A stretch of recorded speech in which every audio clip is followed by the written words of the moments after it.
তোর মা বলছিল তুই নাকি সালমাকে বিয়ে করতে অস্বীকার করেছিস। হ্যাঁ তুই তো ভালো করেই জানিস আমি ছোটবেলা থেকে সালমার সঙ্গে তোর বিয়ে ঠিক করে রেখেছি। আব্বা, আমি সালমাকে বিয়ে করতে পারবো না। আমি অন্য একজনকে ভালোবাসি। কি? আমার মুখের উপরে কথা বলা তোর সাহস হয় কি করে? এই ফ্যামিলিতে আমি যেটা বলবো সেটাই হবে। আমি সালমাকে বিয়ে করতে পারবো না, ব্যাস।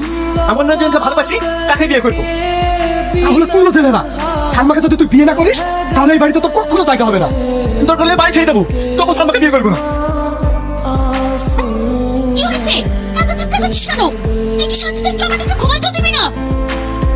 ভাবি, সারাদিন আমি কিচ্ছু খাইনি। চারটে খাবার দাও না, আমি খাই।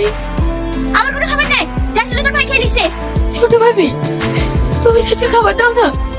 খিদে ছিল, আমার প্রাণটা ছটফট করছে। আমার ঘরে কোনো খাবার নাই, যা একটু আছে তোর ভাই খেয়ে সকালে কাটা যাবে। ভাই, ভাবি,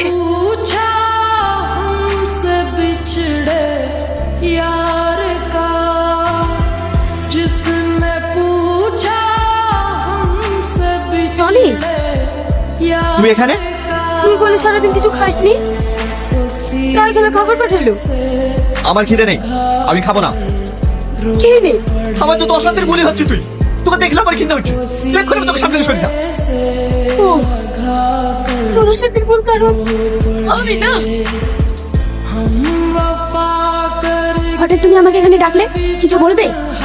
হ্যাঁ, আজ আমি আমার মনের কথাটা বলতে চাই। বলো। প্রিয়া, আমি তোমাকে অনেক ভালোবাসি। I love you. দুদিন একটু মিষ্টি মিষ্টি করে কথা বলেছি, হেতেই ভালোবাসা হয়ে গেছে। আমি তোমাকে ভালোবাসি না, আমি তোমাকে ঘৃণা করি। আর কখনো তুমি আমার সামনে আসবে না।